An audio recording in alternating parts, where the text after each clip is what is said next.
I just don't. X-Men's burnt me too much. They've burnt me too much. I'm not going to even give this a second thought. But now they're back home. Now they're back with Marvel, though. So I'm really curious to see what they do with the X-Men upcoming stuff. I enjoyed the movie a lot. My fiance, who doesn't really nerd out as hard as I do, oh my gosh, can we does a good job, can we erase that before she kills me? She's a... Oh, no. She'll listen to this and she'll realize I said fiance instead of wife. Oh, that's right. You're married. Oh, no. my God. The wedding's off. The wedding's off. Trudy, I'm so sorry, honey. I know you're probably not going to listen to this because you haven't listened to the past 3 episodes. He's married. But I still love you, and I am sorry. I'm gonna tell her.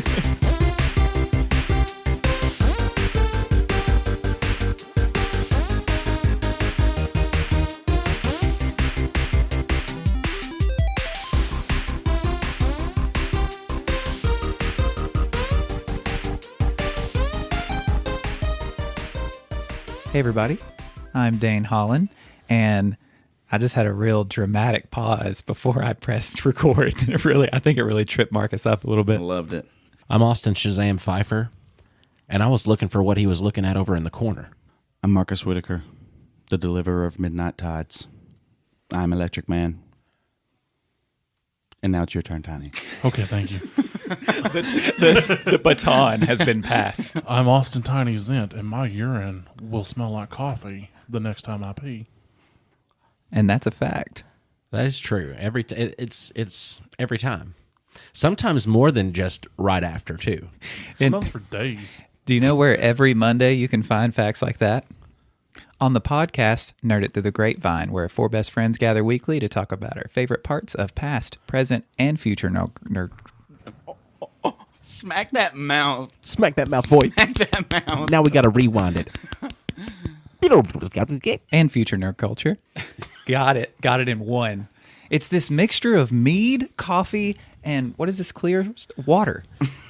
Vodka. It's a mixture of those 3 things, and I can't even say our tagline. Whatever. You're it. Yeah, we're going to talk about stuff because I want to. I don't know if you guys do, but I'm into it. Tiny, you into it? I'm into it. How into it are you? I'm so into it that I'm just going to jump in there and I'm going to go before everybody. Okay? So I'm going to talk about a movie from our childhood. Now, I personally love this movie, but it is pretty much hated by everyone. I never knew that. Yeah, okay, the movie is the 1997 movie Warriors of Virtue. I don't know what that is. Me neither. The fact that you don't know what it is only means that I'm going to get to watch it with you later. I have it, and I'm going to bring it over, and we're going to watch it as a family one night. Okay. It's about anthropomorphic kangaroos. I'm in. I'm 100% in. Yes. Here I am. It's loosely based on Taoism. The movie is so bad that one of the film critics, Cale Klein, he was so physically distressed when watching it, he vomited during the initial screening. And that's just amazing. He was so disgusted he threw up. Yeah. Yeah. And it wasn't even anything gross in it. It was just, this movie is so poorly done. Yeah. I loved that fact. It has a 4.8 out of 10 stars on IMDb and an 18% on the tomato meter on Rotten Tomatoes. It is starred by Angus McFadden. He plays Komodo. He's been in a bunch of other movies like Equilibrium and Braveheart and some actually big name movies, both before and after this one. And is starred by Mario Yedidia. Give that another go. I don't know how to pronounce it. It's spelled Yedidia. He plays Ryan Jeffers. He's a boy. He's got something wrong with his leg. They don't really go into that. But he can't play football, and he wants to be one of the cool kids. And he knows this Asian American guy who cooks at his Chinese restaurant, and he's friends with him, and he often goes to him for advice. And he's like the water boy for the football team, and he calls his play, and it causes him to win the game. And later in the movie, he got the football star gets called on it, and he's like, well, you want to be one of the cool kids, because that guy's one of the antagonists. So you want to be one of the cool kids, come hang out with us and do nefarious things. We're prone to skullduggery. And so That's point blank exactly what they say, isn't it? yes, exactly. So he goes off with them, and in the midst of that, he gets transported to the land of Tao, where he meets the kangaroos, who are led by Master Chung. Okay. Whoa. Okay. Here You we give go. him a pause for a second because you Just a forgot how second. he got there. Just a second. We went from the water boy wins the football game, goes to see his own personal Mr. Miyagi, and now he's in the mythical land of kangaroos. Yes. You forgot, but he got there because he fell into the sewer. He fell into a Stephen King-esque whirlpool and the got sewer. transported into Tao. He got sucked down a turd pipe in the freaking sewer. Yeah, pretty much. Yeah. How have I not seen this? It's amazing. Dude, it was so good. I love this movie so much. And it's done with practical effects. Like each of the Roos true. were like 3 or 4 puppeteers operating the ears and the face and whatnot. And it was actually, it's done like a lot of the kung fu type films, like flying through the air and Oh, yeah. whatnot. And it's actually really cool to see it all happen. But the story is not the strongest in the world. I mean, arguably. There was even a sequel, but we're not even talking about that. Because Wait, it was- hold on. I'm not cussing right now. There's so many wanting to come out of my mouth. There's a sequel. Yes, it came out in 2002, and I cannot find it anywhere. That's what happens whenever you can't, people want it to Yeah. disappear. It was a direct to VHS. The first one was so bad. Did you say the writer or the producer or who threw up? A critic A that critic was watching threw it. up. He went there to. That's his sole purpose Yeah, in life is to judge movies and then write about how bad they were. But this one was so bad he threw up. Yes, yes. It got all the thumbs down. Now this was before things like Sharknado and stuff that was Yes. like purposely made poorly, just for the fact of how bad can we make this movie? Right, and this was a serious movie. Like they wanted it to be this big, magical, wonderful thing, and like there's a lesson in the movie which I will not reveal because I plan on showing it to No y'all. spoilers. I Spoil purchased- that movie. I purchased it off of eBay for $5, but you can also purchase it on Amazon for $60. What? Yeah, I'm like, why is this movie $60? There is no reason it should be. And you can watch it on YouTube for free. I've watched it, but I wanted to own it so I could give it to people to watch. Yeah. Like, here, watch this.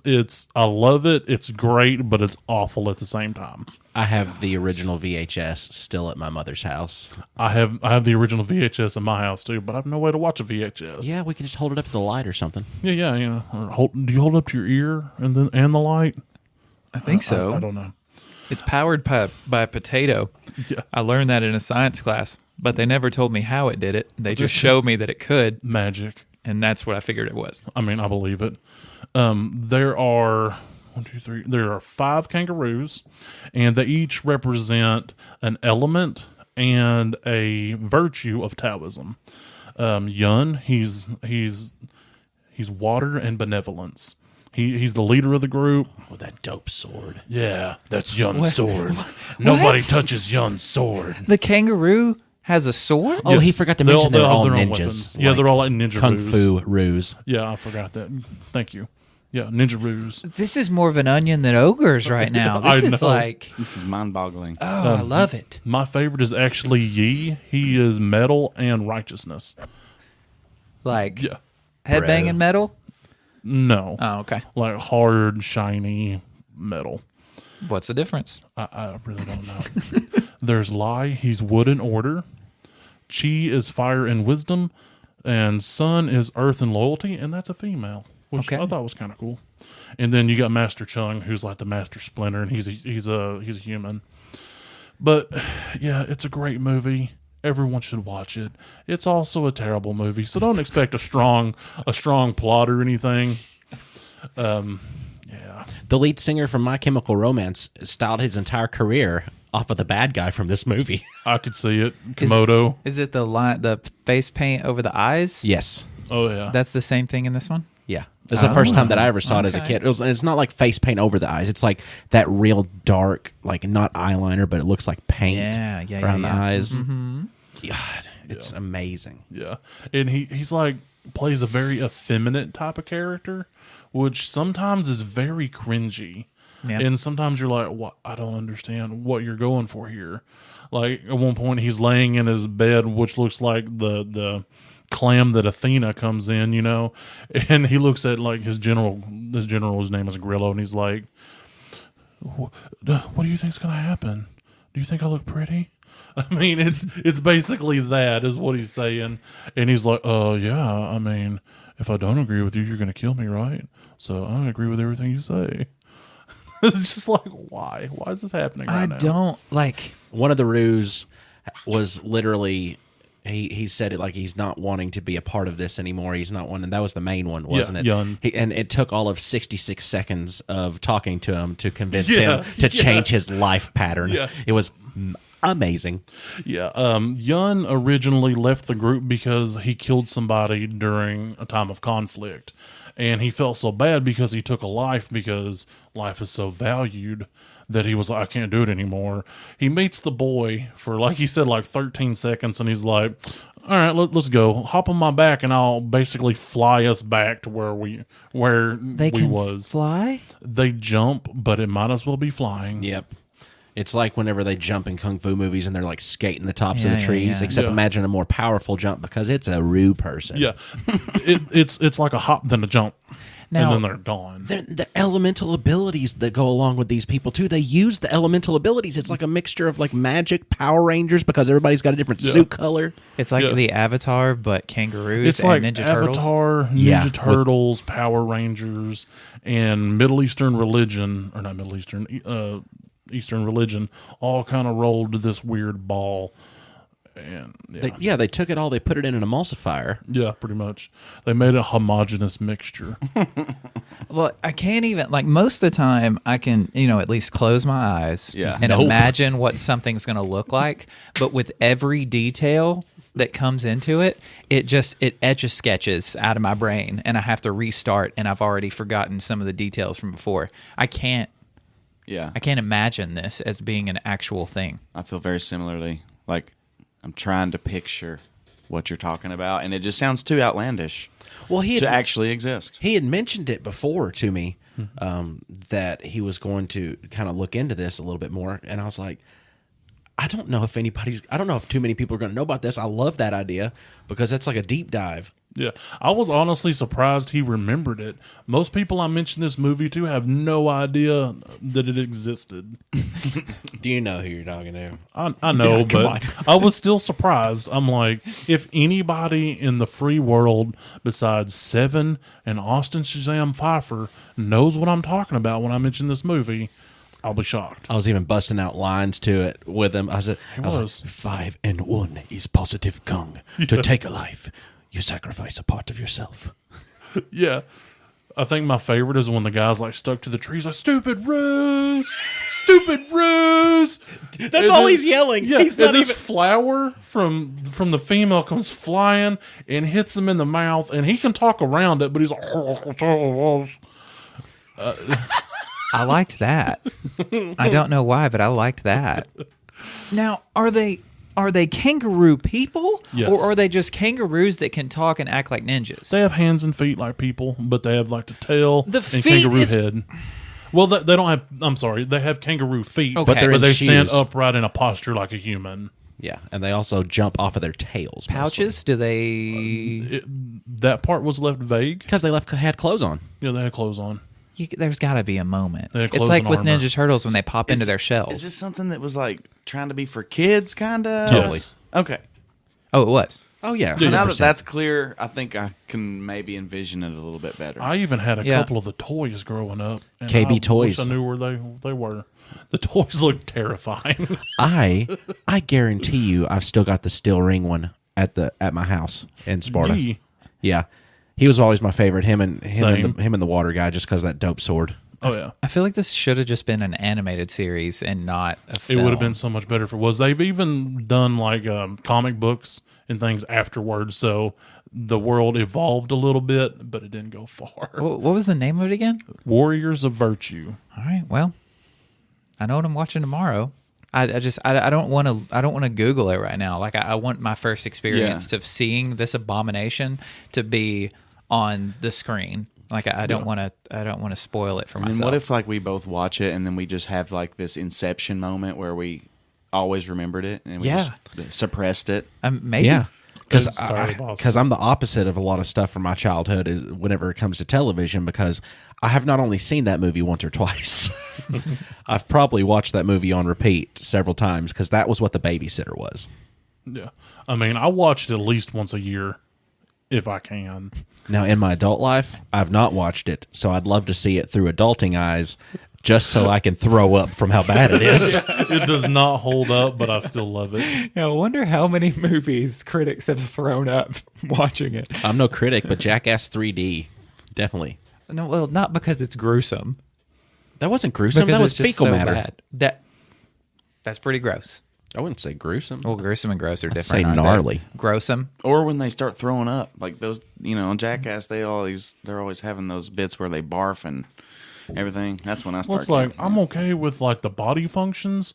What I don't like is like in one episode they trapped Bam in like a horse trailer with a viper, and I'm like, I mean, they had like milked the poison out of it, so it was relatively safe for the time being.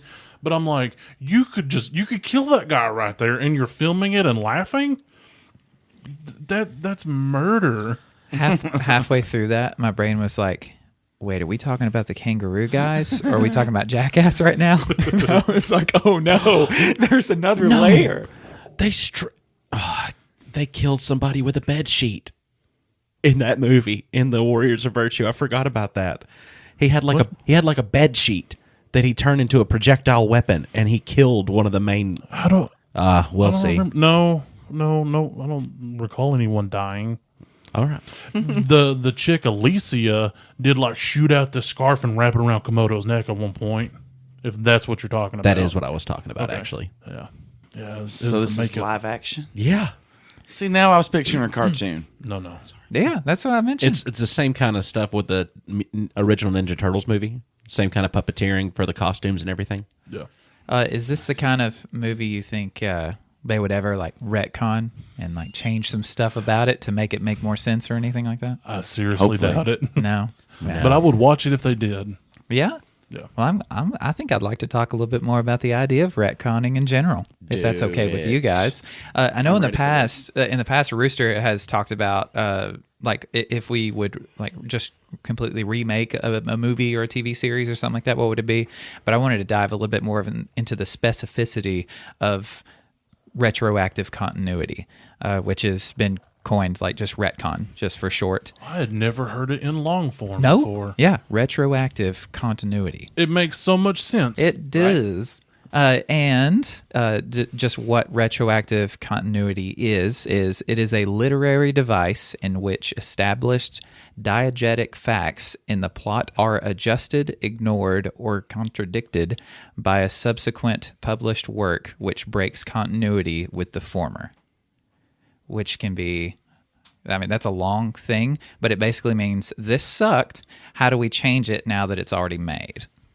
Oh, kind of like what we're hoping is going to happen in the Flash movie. Yeah. Yes. Well, yeah, and like the X-Men movies use time travel. Yeah, bingo. To just erase what happened before. Oh yeah, and some like quote unquote fixes that they'll use. And I'll get into some more, but like parallel universes, which comic books have just exploded with.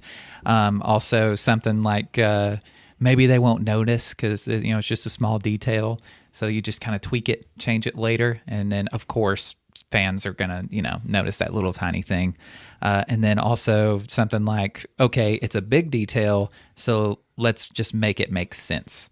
Like it's a big thing that we screwed up, so now let's just go back and make it make sense. Because that was one of my first questions. Right? Yeah, retconning is anything. It's not. It's never if it's like a mistake was made or something like that changes something that happened in the past. It's more of like an intentional move by the creator to either make information that already exists, make it make more sense, or change it to where it's just better or more accepted by fans. Yeah. Or let's say a writer has a certain story, or a who makes films. Director. Filmmakers. Or if you've got like a director that's got a certain vision for a movie, and the studio absolutely just demolishes it and makes it make no sense whatsoever, that director may want to do whatever they can to save it by retconning it in a later movie to be able to go back and make it make more sense. Right. Which we'll see in the Snyder cut for Justice League. More than likely, we're probably going to see some snippets of that are going to retcon some things that happened in the theatrical release, to where he's going to, like, there's going to be some things in that movie that are going to make the one we all saw already make more sense. Yeah. Well, Is it true that it's going to be like 4 hours long? It's supposed to be a long one, and That would be really cool. I'm excited about it. Yeah, I want like an intermission. Like, that would be exciting. I think there should be more movies like that if I'm spending that much money to watch them. The first published use of the phrase, like retroactive continuity, was from a 1973 book called The Theology of Wolfhart Pannenberg. And a quote from it was talking about retroactive continuity. It said, "History flows fundamentally from the future into the past. That the future is not basically a product of the past," which I thought was super cool, because you're retroactively looking like into the past and writing about it or recalling it and things like that. So things from the future can alter the past in a way of the way it's remembered or something like that. So is it all those like elementary school textbooks that made the Pharaoh look white? Yeah, for sure. Yeah, for some people that is realistic history. Like, that is real. That's or Jesus just being a pale, white dude with a beard. It's like, how? It looks like Ewan McGregor. How in the world, how in the world are you going to be in the middle of the Middle East in the sun constantly and look like, John Smith down the road? Question not. I can do all things through Christ who strengthens me. Get to this next point. The first printed use of retcon, so not like just talking about retcon, but the actual use of retroactive continuity, was from 1983's comic by DC called All-Star Squadron. It was from issue number 18, and that's where they have the plot set on what they call Earth 2. And on this Earth 2, they're the Golden Age comic book heroes. So from where Superman was created in 1938, Batman in 39, Wonder Woman in 41, all those characters and their stories are considered Golden Age comics. So they got to a certain point where they're like, okay, we kind of want to build off of these characters, but we're pigeonholed in this one kind of thing that they've always been. So what we're going to do is we're going to create a second Earth and just do whatever we want. And on this second Earth, those heroes, the Golden Age heroes, aged in real time. So they were actually getting old. And so they were making new heroes and stuff for this second Earth. And now there have been, 52 Earths? I don't even know how many there are anymore in the DC universe. But well, if you consider it being in crisis, that could be infinite. Infinite universes. But a few times they have tried to boil them down to either one universe again or just a couple, and it always ends up expanding from there. It really allows for creators to have more artistic freedom, really, to where it's okay, you've laid this great foundation. We really want to take it in a different direction. How do we do that without ruining what you've already made? And that's why a lot of people, whenever remakes are done of things or something, and people oh, you're ruining my childhood. It's no, this is just another way of telling the story. Your story still exists. That the original still exists. Those Golden Age comics still exist. Those characters did what they did. It happened, even though it's all fiction, but it still happened. Nothing that's made now is going to ruin that in the past. Right.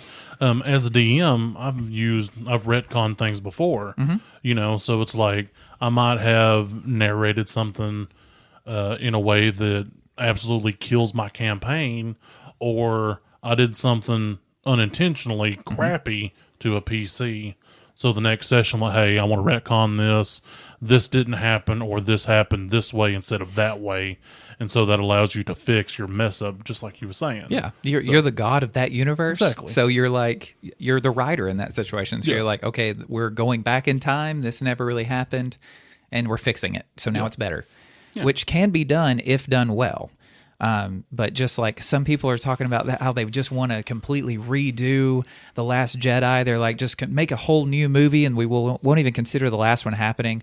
That is the dumbest thing I think could possibly happen, to just make a whole new Star Wars film and say the other one didn't happen. Yeah, let's make Rey a cyborg. Yeah. Oh, I hate that theory so hate that much too. of that. It of makes that a lot of rewrite. sense. Yeah, for those who aren't familiar, there's a writer who said that he wanted to remake The Last Jedi, and for it to make more sense for Rey to be able to connect with the Force the way she does, she should be part droid. And he was being serious, and people support that idea, and it made me want to blow my stack, as we say. The whole retconning of creating multiple universes in comics has really just opened a cosmic can of worms, because they keep doing it and everything keeps being expanded to these alternate universes, to where they're not spending their time like really on one universe making it quality. Instead, they're saying, well, we want to do this completely different, so we're going to go this way with it, which is fine to a certain extent. But whenever you've got situations of there are so many universes in the DC universe, especially, that I don't know how many there are, and I love DC Comics, like, and that just kind of sucks, because it's overwhelming of how many different stories it is. Yeah, and for people that are just getting into comics, and they're like, where do I start? It's like, well, you can start at issue 360 of this one if you want to, because this is when they retconned this whole situation, and then I don't know, it's just weird. But the types of retcon, the first one I've got down here is addition, so it's filling in missing details. An example of that would be like in Star Wars. Always Star Wars is a good explanation for anything, really. The Death Star. It's a massive planet exploding ship created by the Empire with, to no expense, was spared when making this thing. And there was an exhaust vent. Is that what it was? Yeah. That was exposed or something like that? Something like that that, if it were shot into, the whole thing would just blow up. And Luke just happened to be flying through there and able to get the shot off and blow the entire station up, because there was this little space that you could shoot something into and blow it all up. Why would that have to use the Force? Oh yeah, to get it to dip in there, because it does that weird little dip there at the end. But why would anything ever be created like that to blow up? Because Rogue One happened. Because Rogue One happened, and that's the retcon. Yeah, the retcon. There's of a lot that, yeah. in the new trilogies. Absolutely. Yeah. Absolutely. And yeah, the retcon that Marcus just mentioned is from Rogue One, where Galen Erso, which was Jyn Erso, the main characters, her father, he was a part of the Empire, but he defected from them from the inside. So while he was working for them, he realized the error of their ways, and what he did to help was he created that weak point in the Death Star, and because he was the engineer for it all. So then he gave those plans to the rebels, and that's how they were able to know that there was that weak point. So in everyone going, this is stupid, why would that weak point be in this massive battle station that's a planet? And they're like, well, it's because somebody on the inside did it on purpose, without them knowing. And that's super cool. That made Galen Erso an epic character in the Star Wars universe, a crucial character in the universe, right. All because there was this one little thing about the original movies that people had an issue with. And I think that's incredible. Yeah. And that's definitely, I think Addition is my favorite out of all these I'm going to list here. That's my favorite of the retcons, because making more story to make what story has already been created, to make it make more sense, I think that's a whole lot more creative than saying, etch a sketch it, we'll start over. That never happened. I think that's lazy. I think if you're good enough, you can save it. If you're good enough, you can save whatever. I don't know. I have a weird feeling about retcons sometimes. Mm-hmm. I mean, I feel like they're very hard to do right. Oh yeah, absolutely. And the one from Rogue One, your example, I mean, it's almost like because Star Wars was this massive thing and people kept revisiting it. You know, it's something that you kind of think of after the fact. Oh, yeah. And it's like, you know, it would be kind of cool if there was an explanation for that. Yeah. Well, and it was so many years between that they actually made an explanation. Right. Because this movie didn't happen for... Right. I wonder how George feels about it. You know, it would 30, be interesting to 40 get years. George's input on that particular retcon. Oh, yeah. Because there's all other ones we could get his opinion on. Well, We don't need that. It's many. Yeah. The second in this list is alteration. So that's adding information that contradicts previous information. This is going to be something like comic book deaths. Like that's even been quoted and used in many other realms of things outside of comics, because characters die all the time in comic books, and miraculously they find a way for them to come back. Either through regeneration or in another timeline they existed, so they appear in this timeline by traveling through the time stream or the Speed Force or another universe. Like somehow these characters are going to come back, and most of the time that's either because the characters were either killed off because the writers just ran out of ideas, or their comics weren't selling very well. And Batman once died. And when he died, Batman, mind you, the man with no superpowers, went back in time, because he died, to the age of the dinosaurs. yep, I don't accept this. Batman is the most powerful super being in the world, and it is impossible for him to die. The man even went into the Marvel Universe and killed Captain America. he had to. I'm sure he had to. Yeah, he had good reason as Batman. He's got one The rule. world's greatest detective. I know, but this was like during old angry Batman, because at the time he was the god of knowledge, and when he was that, he was basically doing what's that movie where they see the future, then they punish you based on what you're gonna do, not what you've Minority done? Report. Yes, it was basically Minority Report, but with Batman. See, there you Nice. go. And that's an alternate universe Batman situation that one of hundreds, thousands probably. Yeah. Another way of alteration is going to be like Alan Moore, a comic book writer and just regular novelist. He uses false memories a lot in his things. So like if something happened and it was published and it's like, ooh, we don't really care for that much. Okay, let's write something up to where that was it was a false memory. Like this is how you remember it happened, but it didn't really happen that way. It happened like this. And then you've got this muddied, like, well, maybe parts of both stories are right. So that kind of can save an author in a way of making mistakes in the past. Or something like it was all a dream, which is also something people have wanted to do with The Last Jedi. They're like, well, maybe they can just make it a big like force dream, like while Rey's meditating or something. Anyway, I won't get it. I got to get through this last one here. The last one is that I've got written down at least is subtraction. So that's basically, that sucked, so it never happened. You can just ignore it completely or time travel to fix it. Like in X-Men, which you mentioned earlier. In the last X-Men The Last Stand, it sucked how they killed off everybody's like favorite characters. Like Cyclops died in it. Phoenix basically killed Jean Grey in it. It was Professor X? Professor X. Like it was a mess of the way they handled I that. thought Jean Grey was the Phoenix. She is, but it like, Took over quote her. unquote kills her. Just the way like Kylo Ren kills Ben Solo, Oh, okay, I got Vader you. kills Yeah. Anakin, that kind of thing. Right, I'm tracking. Yeah. And they decided to retcon that with Days of Future Past. So in a later X-Men movie, after all the fan outlash and everybody just kind of giving up on X-Men movies, they're like, okay, we'll make one to where we go back and we fix it. And at the end of the Days of Future Past, they kind of show those characters like, hey, they survived. Like we changed it. Arguably the best X-Men movie. Absolutely. Yes, Absolutely. 100%. It was my favorite one. But that also led to them trying to do the Phoenix again in the Dark Phoenix. Yeah. And Did you ever even see it? nope, I started to watch it.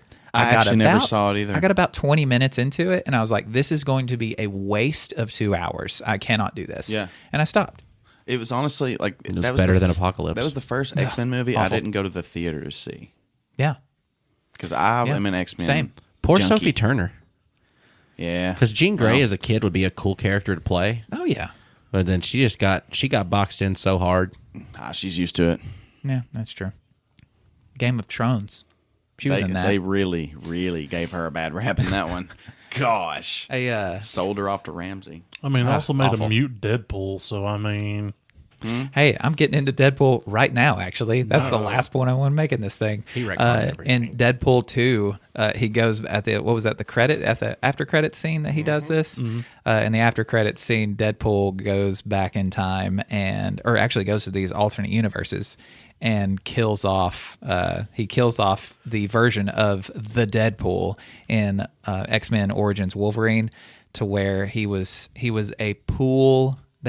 How did they make him to where he was just this kind of pool of all these different mutant abilities, and that's why they named him that. And his mouth was like shut and everything, and it was an awful representation of Deadpool. There was a better Deadpool was actually from Blade Trinity that Ryan Reynolds played in that. It was Deadpool without a costume. It was Deadpool without a costume, and it was so much better than the later made X-Men Origins Wolverine Deadpool. But yeah, they said, as far as the movie verse goes, that Deadpool is dead because the good Deadpool that everyone loves hopped over there and killed him. Now, Ryan Reynolds in X-Men Origins Wolverine, while he was playing the Wade Wilson character, like that was pretty much the same kind that he had to be. But as soon as he got all powered up and everything, it was kind of like, huh? Yeah, very confusing. You got laser eyes and sword arms, Yeah, no one understood that. It It's was so weird. It was a bad time. and you can teleport. Yeah, I don't know, man. So yeah, retconning is very, especially in nerd culture, man. Like especially in nerd culture, because I think it's because of how critical the fan base is and how much of our lives this content consumes. I think is why we see more of that in the kind of stuff. But I mean, then again, things like soap operas and stuff, they do a lot of retconning in that as well. That I saw in there, but I don't know enough about soap operas to really talk about. Passions is one of the best soap operas. Lord of all time. help you if you get into the retconning in soap operas, because they'll explain stuff that happened in the past every other week. Oh yeah. That's actually his twin brother, Mark, not Clark. Well, I know that they have killed and brought back Stefano in Days of Our Lives probably 100,000 times. I used to watch soaps. That's fine. When I was That's when I was perfectly a young man, when I was a teenager, Good. because we had 2 channels on the TV. We had antenna, and that was the only thing on. Yep. And so some of them are actually pretty decent. That's saying. I believe you, but I don't like the way they're shot. I don't know. They mess with me. The way that the filming is done on them and the acting, I can't do it. I'm sure the storylines are very deep. But Days actually has decent acting. you like Now- it so much you call it just Days. You are such a mean, watcher yeah. that you can do that. See, I watch can't it get every away day. with that. That's awesome. Yeah. I can't get away with that, and I'm jealous. I mean, I don't watch it anymore No, because you I found can. better things to watch. You can. I don't. That's fine. I just have streaming This services. is a bro. safe space. I mean, I don't feel bad about it. I mean, I Don't. thought Passions was great. It was like witchcraft, and there was a haunted doll that was Chucky-esque. I don't know. I'm It was- kind of into it was that right good. now. That's cool. Yeah, it was good. A haunted doll for sure. Thank you for listening to me talk about retconning. Well, one more thing about it. Go on. You said it's a big thing in nerd culture for sure, and it is. Yeah. Oh, yeah. And I think for comic books that makes a lot of sense because that's more of like mythology. Like these characters Yeah. are never going away. Like if Right. they can, we're going to keep writing stories about them. Yes. But I don't know. It is nice to have a good, tight, complete story without having to do that. Like, because there's something in everything you can find that's Yes. not going to make that much sense. I mean, any great work of fiction, even Yeah, like that's- you're going to find something that's like makes you question, how does that work? And do we really need an explanation for all of it? No. I don't know. I'm just saying. That's why I called it a cosmic can of worms, because once they started it, they have not stopped, to where they aren't putting buttons on things and they aren't making complete stories. Like, I mean, they are little arcs, that are really good, but you can't, and like you said, these characters can't have an end. Like Yeah. you can't put a button on a character like Superman or Batman. Well, or think Wonder of like Woman, yeah. Odin and Yeah. and Thor and all them. I'm sure there's tons of stories about them where they died and then come back to life and they're Oh yeah, they do it all the time. Loki does it all the time. Deadpool retconned Green Lantern by killing Ryan Reynolds before he could become Green Lantern. Yes, he did. He did that, and also in Deadpool 2. Speaking of a cosmic can of worms, Here we go. I'm going to talk about one of my favorite fantasy series of all time. I've been waiting for this. Yeah, I have too, and I've been putting it off because there's really no good way I'm going to be able to do it. I mean, it's too big, it's too large. I've thought about making it a recurring thing. Like maybe I'll kind of talk about different aspects of it, but this time I'm just going for like an overview of like what it is. Yeah, please. It's a 10-book epic fantasy series by Steven Erikson. The world was actually created between Steve and his friend Ian, who were both anthropologists. And, when they're out on digs and stuff, what do you have to do when you're not working? Game. Okay. And so they started with D&D and ended up kind of getting out of D&D because it was a little limiting for what they were their games, and so they ended up going to GURPS, which is like a generic role-playing system to where you can just put it in any setting. And they created this world together as anthropologists out on digs and stuff like that. So it's kind of a co-created setting, but the series that and the other guy actually has novels out as well, so it's kind of a shared universe between these two authors. But my favorite of this is the 10-book epic fantasy series by Steven Erikson called the Malazan Book of the Fallen. The other guys are called like A Tale of the Malazan Empire. But it's not. I think one of the big draws to it, because it's actually getting a lot of buzz on the internet right now. There's like this Malazan YouTube community that's kind of flourishing at the moment, and like I think for one because it's a completed series. It's a completed series. I mean, there's so many fantasy series that people are like dying to get their hands on right now. There's The Name of the Wind by Patrick Rothfuss that everybody's been waiting over. I mean, the 10-year anniversary for the first book is already out, and he hasn't finished the trilogy. George Martin can't finish his works. We're all waiting on that. But so I think that is one of the big reasons it's, the mainstream kind of is accepting of fantasy now. They're making all the major shows. It's just only a matter of time, in my opinion, for Malazan to just have that nerd explosion to where everybody's talking about it. And I'm hoping I'm right. I could be wrong. But anyway, it's so cool because it's not just your traditional like Game of Thrones, European centric fantasy setting. He definitely is trying to work against that kind of setting. He's an anthropologist, and so he's so good at like world building and creating these really unique cultures, like not just like rip outs from history. Like the Dothraki are basically like based on like the Mongols and like these more barbarian type cultures, and it's really easy to do that, especially when you're doing Martin. He was like writing from actual history. Erikson takes much more of an anthropological approach to how he creates all of his cultures and things like that, and even the spiritual beliefs of these people and stuff. So it's just so vast in scope, and I think that's one of the reasons I'm drawn to it. But it's a lot. It's definitely kind of, I would call it hard to get into. A lot of people who have talked about Malazan talk about how difficult it is, and a lot of people disagree. No, it's not difficult. I found it a bit difficult to get into. Like, I wasn't even sold on it until like probably the end of the second book. I was like, okay, I at least have to read these books now. Whether I like them or not, I'm going to read them. You see, that's where I'm going to have to disagree with you. Yeah. Because I would have given up within the first chapter of the first book if I didn't agree with the way that things are going. You have a very dedicated It's readers. not that the way things are well, I don't know. It's always been interesting to me. Like, even sitting on the shelf, I would just open it. I was thinking about buying it, because I'm looking online for what to read when your authors can't put out their books, And so, I found Malazan. And let me just say this. I say Malazan because I'm from Tennessee. It's actually pronounced Malazan. Malazan. Which, whatever. I'm from Tennessee. That's my excuse.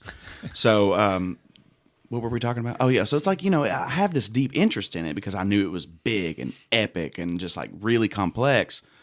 But what makes it difficult is he does not hold your hand. He does not give you, like, there's more work required of you to like get to know this character and maybe even their motivations. Like in a lot of books, what the characters want.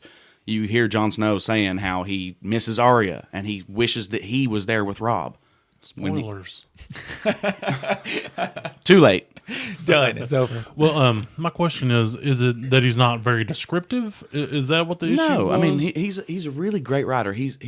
It's different though. It is definitely different from your typical fantasy author. Well, like Tolkien is incredibly descriptive. Like he mentions like the minutia, like in right after they leave the Shire, the description of the fog is just it's almost a whole chapter describing the fog in this forest. I will he say wants this. nothing left to your imagination. If you are reading his books, there are times where you're just like, okay, why is this important? But it's like, it's there. I think it's there for a reason. I mean, I'm not talking to you as an expert on these books. Like, Right. they really deserve a reread for anybody to like really kind of grasp it. I'm on a reread right now, but ask your question again. I'm sorry. I said, was the problem that he's not very descriptive? Not It's just the different. problem, but like His you style's said, a he little doesn't different. hold your hand. Yeah, he's not. Well, he doesn't tell you. There's no the way he does exposition, like to tell you, hey, this is a race of people. This is a different culture, not a different race altogether. You know what I'm saying? That there's to be able to find that out, and just with his characters, like he's gonna have his character come on screen, speak, and act. He's not gonna tell you, Okay, certain things. I There's feel certain you. things that you have to read into it. Gotcha. To really get, I don't know, some of them more than others for sure, but there's so many characters in it that you're just bound to find some that stick out more than others. I mean, there's literally thousands of characters. George Martin has thousands of characters in his story. Erickson puts him to shame with how many characters there are. Not that that's always a great thing for people to get into books. You see what I'm saying? It's so massive. You have that to it's be- already going to turn people away, some people away. It sounds like something that you have to be willing to give up some of the details. Like if you've got this many characters, this many cultures, this many religions, this much magic, like there are some details that you have to be willing to, at least on your first read, to let it go. And move on with the next bit of information and Right. the next things. Maybe there's some smaller characters, like of these 1,000 characters, maybe one of those really sticks with you, and that's what kind of keeps you going to the next part. Honestly, and then yeah. and then maybe the next one you've read 3 or 4 pages and you're like, wait a second, was this whatever? Just keep going, and then because if you're enjoying it enough, like you are or have, when you've read it, because I want to read it. You've told me about it before, like, and your passion for it. I'm like, man, I've got to read this thing. But I'm like, It's with daunting. Austin. It's extremely daunting. Because was it a complete series by the time you started reading it? Yes. Okay. See, that's 10, man. That 10 very that's- big books, which yeah. is actually a read through podcast So you're the same. that does the chapter by chapter stuff. But Yeah. that's another thing to help encourage people. There's all this great discussion going on YouTube right now. There's guides and things like that. That's like basically double the reading in an already 3 million word series, But yeah, it definitely does take someone who likes maybe to work a little bit harder for the good stuff. But it is so big and epic and in your face at times. Like I read it being just utterly confused up until the very last words, but just left with these intense scenes of like deadly and horrible sorcery. You know what I'm saying? Like there are tons of stuff for fans of fantasy and just nerd culture in general to feast on here. Has anybody told Peter Jackson about this? Please don't tell Peter Jackson about it. He did great with Lord of the Rings, but no, this would take something J.J. way Abrams. more. Honestly, you would have to. I don't think you could do a Malazan Book of the Fallen adaptation. It's way too massive. He's actually a short story writer that accidentally wrote a 3 million word short story. Is the way he kind of puts it. So it's ram jam. Yeah, and it's like Full of it. it is a military fantasy as well. So a lot of times you are following groups of soldiers, and it's actually really funny. Super dark, but it's not grim dark because there is that aspect of hope. Like he says himself, the author says, like anytime there's like this horrific thing that happens in his book, he has to answer it somewhere in the book. Balance. And it could be anything. It could be just a small act of compassion. And that's actually the theme that develops up until the last book. It's like, basically, it's a call to compassion, for small acts of compassion. I didn't expect to just jump straight into the themes. But, yeah, it's one of the most important works in fantasy, in my opinion. You said something earlier that I wanted to say something about. No, but I didn't. I'm going to get I don't lost think I in did. all this. Probably didn't. Yeah. But some of the best like fantasy races I've ever seen. Like try pod to take- racing? No. No, like species. Does that pod racing? I'm not interested. Yeah. Like, well, fantasy, there's your elves, your dwarves, your men, but not necessarily in Malazan. The closest thing to an elf would be the what they call the Taist Andi. So it's like these dark skin. They're basically dark elves, just without the pointy ears. So they got this jet black skin, and like, they're immortal and stuff. And then they have their cousins like the Leosin, who are the white skin, and then their other cousins, the Eater, who are gray skinned. And that all has like cosmic significance, though, kind of. Are there anthropomorphic kangaroos in this? No, but there is basically a cosmic worm, kind of she's called Drek, the worm of autumn, or something like that. Yeah. So there's like I said, it's gonna be really hard to talk about because there's just too much to digest all at once, and that's how you feel definitely when you're reading the first book. But like, I don't know. Once I got a feel for his writing style, I really got into the groove of it, and like just had my mind blown like I've never had my mind blown by an author. Is there a main character? Not really. There are main characters, and I remember what you were going to say because, like I said earlier, like sometimes you're reading and you're like, okay, well, what is this side thing, you know? But then like some of the side things, just secondary occurrences in these books, are some of the most powerful for me. Like they're some of the most memorable moments, and it's literally like they're literally a side character in one book.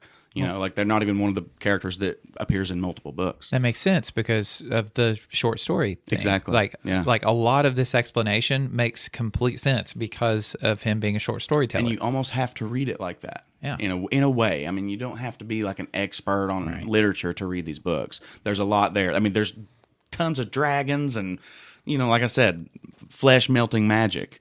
You know, undead warriors who, you know, there's all that too. It's a lot of fun. Like I said, there's humor galore. It's everything you could imagine. It sounds like a fantasy lover's like wet dream. It is, which is why I don't understand why you are the first time I'm ever hearing about this. Like, I don't know. I think it's taken some time to catch on. I think it has taken some time because it is a little harder to just dive right in. Yeah. A lot of people have wished for a while that there was another kind of starting point almost, and maybe there will be at some point. I don't know. You know, do you think that could come from maybe a different way to publish it, or possibly? Yeah, I think there's certainly tons and tons of these characters that could easily become iconic if done the right way. You know, if put in the right medium. I mean, I think they're in a good medium already. It's just that, like I said, it's hard to get into for some people. It's daunting. It's a long series. But yeah, I mean, I think an adaptation of some sort would really get the ball rolling. A comic book, a graphic novel, yeah. And plus, he's still writing in this world, so you know that's exciting. It I is. want to. I do want you to kind of revisit that in the future because I'm so interested by it. That right, like I said, I was trying to kind of do an overview this time, and then like some of the other times, I kind of want to hone in on some of the more like fantasy elements that I really liked about it, cool. like the Talan Imas is one of my favorite fantasy races ever made. Like I used to love the elves of Middle Earth like so much. Like they're just like these angelic beings. They're so fascinating in such a way. But then like I don't know, just the Talan Imas are these undead warriors who have like sworn themselves to this eternal war against this other race of think of an orc, if you will, Jagut. And the Talan Imas used to be like basically a pre-human, think like Neanderthal or something like that. But then they did this ritual to make themselves undead in order to pursue this eternal war with this other race. But like, it just shows, I mean, it's trying to say something about humans and our aptitude for violence and things like that. Oh, yeah. Yeah, it's just one of the best fantasy races ever written, in my opinion. But we'll get into that at some other point. Gotcha. I said, it's pretty dark at times. Oh, yeah. I think at this point, Austin. You know what else is pretty dark? Yo, tell me. Most of the framework in one of my recent movies that I've seen called The New Mutants. This is Marvel? Yes. And Marvel's The New Mutants it's basically a take on Teenage Mutants, Mirage, Wolfsbane, Cannonball, Sunspot, and Magique, undergoing treatments in a psychiatric style hospital in order to control their powers. Are these turtles?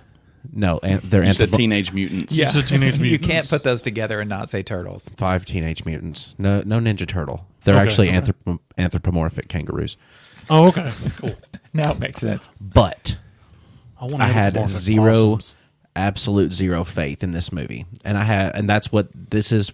I call this my redemption segment because these are two movies that I thought were going to be absolute garbage, so I avoided them for a little while. So you're making an official segment right now, the redemption. The redemption. I like this. This is good. We've done it. Because that you see movies and the way they're explained to you, they don't really seem like they'll grasp on very well. And this one seemed that way to me because everything that I could even read about on it, it was kind of like, well, what's the deal? What's the big deal? How are they in this? How are they trapped here? This is they've got these powers. How are they trapped? What's going on? But it explains everything very well in the movie. And I mean, it is a newer movie, so I don't want to really spoil it for a lot of people. But I enjoyed it a lot. Some really good actors and actresses are in it. I really enjoyed. I have to look up her name because she's the one who played the main character in Queen's Gambit. And we had spoken about Queen's Gambit earlier on in the casting of Pods. She was actually in the M. Night Shyamalan East Rail trilogy that I mentioned the other time. Her name is Anya Taylor-Joy, and she plays Majik. And Majik is awesome. I've never seen a mutant in the mutant universe have the kind of powers and awesome like stuff that she does. Oh, man. You just have to watch it. I can't spoil anything for you because with me giving you a thumbs up, say this looks cool, don't follow the story too closely. Okay. So it comes with a little... There is a little bit of melodrama in there that's unnecessary because they're all teenagers, but I guess that's kind of just the mix of things. If you add freshly spawned powers with overly emotional creatures / I want to be the adult. You can't tell me what to do. I don't want your life. Kind of things. But it was really cool. The bad guy in the movie? No? Not even the bad guy. No? Not even the bad guy. Just a not good guy? I have a question. Is this in any way like an offshoot of like X-Men? It is 100%. That's what I was thinking. Yeah, They're mutants. Yeah, the new mutants are basically they think that they don't know where they are. Honestly, they know that it's a treatment facility. They know that they've come and gotten them to be able to, help control their new powers. But while they're in there, they're undergoing experiments. They're trying to figure out what the limitations of their powers are. What can they do? What can't they do? And they think that they are being trained. And one of them, Macy Williams, is also in it. She's really cool. She's a weregirl. Oh, nice. Yeah. This doesn't seem like it was marketed very well. It really wasn't. It was Because- because the way that it was marketed was as a horror movie. Yeah, Which I in the- vaguely remember that. And it was marketed as a horror movie, which kind of was intriguing, but good twist in it. Very cool twist. Like the dance? No. Oh. Like an M. Night Shyamalan Chubby twist. Checkers? Oh, yeah. I'm not sure about choice. Yeah, it's a really cool twist at the end of that. And also they make references all throughout it to X-Men. Good. Not like little sneaky ones, more or less like they know who the X-Men are because they're the ones who everybody want to strive to be. Anybody that ever finds out that they're a mutant, it's either you're going to be bad and you're going to use your stuff for bad, or oh man, I'd love to be an X-Man. I love that style of story for something like in a superhero universe, like the characters that are not the main people, but still going through a lot with the abilities that they have, because you don't get that story in a lot of comics and stuff, because those are mainly focused on what's going to sell to the most amount of people possible. But I feel like this, like even that horror angle, if they would have leaned into that and really pushed it, like this is the first superhero like set in Marvel or DC, one of the big guys, like the first horror superhero film. Like I don't know if you consider Spawn a horror hero Yeah, definitely. film, but it's a spooky. But The horror aspects of the movie were actually there, but they weren't that scary. It was just the main baddie that was doing the bad works could manifest its power through how much you feared something. so psychological thriller, Yes. more like that. If it had been like just, I don't know. I just don't think that it was done up well enough in descriptive purposes to be able to give somebody enough, gumption to go see it. But there's also another movie on my list, and that is a movie that came out. I saw it on the Netflix called The Old Guard. And if you've not seen The Old Guard, it's a superhero movie as well. But it's not actual superheroes that we know from any of these, universes like DC or anything, or Marvel or Vertigo or whatever. But it's immortals, basically. That's all they are. They're immortals. They're warriors. Throughout, as far dating back as like 4000 BC, these people have been alive. And there's a select few of them. And they all get kind of cued in. It's kind of like the Highlander a little bit, except without the whole kill you, take your soul kind of thing from that. Anybody seen Highlander? Many, many years ago. I used to watch the TV show with my dad. Connor McLeod. But not the movie.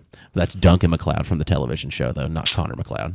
Connor McLeod's over there. Is The Old Guard, is it a recent movie? It is a recent movie, 2020. Oh, wow. Yeah, 2020, Okay. with Charlize Theron. Hey. She is a very good action actress. Yeah. Mad she Max. is. Oh, yeah. Definitely. Furry Road. Wait, so Immortals is already out? Is that what you just said? Not Immortals. It's called The Old Guard. They are immortals. They are immortals. The ones in The Old Guard. So but it's not Marvel. Sorry, I was confused. No. I was confused. Is it now? I mean, I don't mean this as a joke. Is it kind of like Hancock? No. No, I don't mean like shot wise, but I mean like how the heroes are, and like they were immortal beings.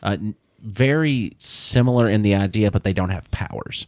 Okay. They're more or less like warriors that only discovered that they were immortal when they died in battle and they woke up. So they retain their memories? Yes, the entire time. So they continue dying, Yes. but do they come into new bodies, or Nope. Basically, is it's this just a spoily like thing, or is this just a basic concept for the movie? Okay.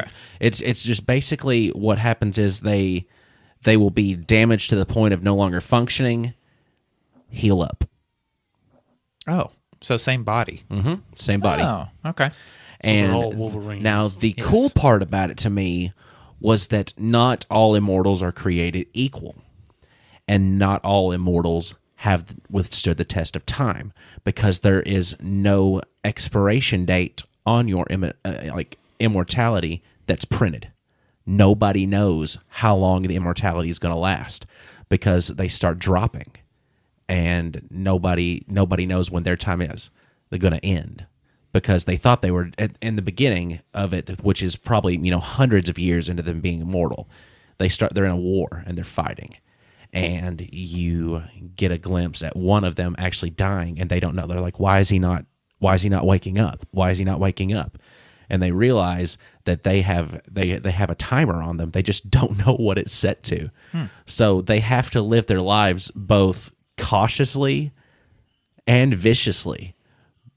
And it's just really cool to see the way they do that, and the way that they have to play things out.